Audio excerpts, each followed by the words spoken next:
What's interesting is that when the ICC and you applied for and issued arrest warrants for Vladimir Putin back in 2023, they were met with lots of praise from the US, including from US Senator Lindsey Graham, who called it, quote, action of an international evidence-based body that will stand the test of history. So Mehdi Hasan just exposed the ICC prosecutor Karim Khan, revealing how Western powers threatened him over Israeli arrest warrants. This is massive. We're getting insider details on how the US and UK tried to blackmail international justice itself. Let's break down this stunning hypocrisy. Yet just a year later, when the media began reporting that you were also preparing applications for arrest warrants against Israel, Graham complained to you on a conference call, and 12 other Republican senators threatened you in a letter, writing, target Israel and we will target you. Exactly right. Graham called Putin's warrant evidence-based, then literally threatened Khan with, we will target you over Netanyahu. This isn't foreign policy, it's protection racket mentality. International law only applies when it serves Western interests. Were you surprised to see such A, threatening, B, contradictory behavior from US officials who were fine with the Putin warrants but super angry over the Netanyahu warrant? This perfectly exposes the game. Putin's a villain deserving justice. Netanyahu's an ally requiring protection. Same war crimes, completely different responses. It's not about law, it's about who serves American imperial interests. Late last year, it was revealed that before you made the request for the Israeli arrest warrants, you had a call with a UK government official who threatened to defund the International Criminal Court and leave the Rome Statute. Here's what's devastating. The UK helped create the Rome Statute in 1998, championing international criminal law. Now they're threatening to destroy their own creation to protect Israel. Cameron's government abandoned decades of British legal leadership. It's the UK, not the US. If you moved forward with the Israeli arrest warrants, what did that moment say to you? You're a Brit. What did that moment say to you about the UK government's commitment to international law, to the Rome Statute, to how the UK and other Western countries see your court? The personal betrayal is staggering. Britain birthed this court, and a British prosecutor gets threatened by his own government. It proves Western rules-based order means rules that protect Western allies, period. Some people say it was David Cameron, the then Foreign Secretary, former Prime Minister. That's been reported also. Yes, so it was disappointing. It was. Was it Cameron? It was. Okay, so David Cameron calls you and says, we're going to defund the International Criminal Court if you go ahead with arrest warrants against Netanyahu and Gallant.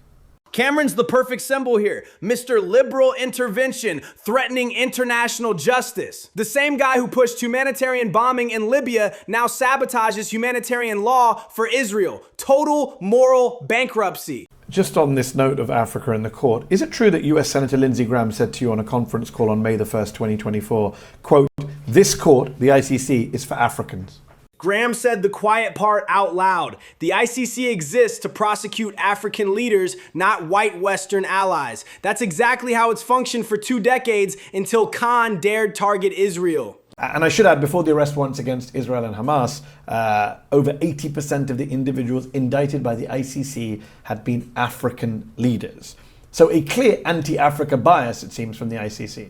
That 80% statistic proves Graham's racist point perfectly. The court spent decades as a neo-colonial tool targeting African leaders while ignoring Western war crimes. Netanyahu's warrant broke that pattern. Because while Israel's defenders say you rushed these arrest warrants to distract from sexual misconduct allegations, you know that a lot of Palestinians say you took too long. You want to talk about PhDs? Why did it take, they say, why did it take you 6 months of an active genocide before you asked for arrest warrants? Khan was getting attacked from every direction. Israel's defenders saying he moved too fast, Palestinians saying too slow. That pressure cooker environment makes the Western threats even more sinister and effective. They think, you were talking earlier about politics versus the legal stuff. They think that the great irony is that the United States and Israel were actually quite supportive of your election as ICC chief prosecutor. And so your critics on the left, your critics in the Palestinian community say, he dragged his feet. He went to the Rafah crossing, but he wasn't able to get into Gaza. He didn't criticize Israel in the same way that he talked about October the 7th. They think you were dragged to these arrest warrants. Of course they supported Khan initially. They thought they had a compliant prosecutor who'd focus on Africa and Russia. When he targeted their ally, suddenly he became the enemy. Classic imperial mentality. So why did you give Netanyahu a pass on what pretty much every expert now says is a genocide in Gaza. The genocide consensus among legal experts makes Khan's restraint even more damning. Raz Segal, Omer Bartov, dozens of Holocaust scholars confirmed genocide months before Khan acted. Political pressure clearly worked. Despite your own predecessor, former ICC Chief Prosecutor Luis Moreno Ocampo, having already said at that point that the siege of Gaza itself is a form of genocide, and Article 5 of the ICC's Rome Statute saying you do have the jurisdiction to prosecute the crime of genocide.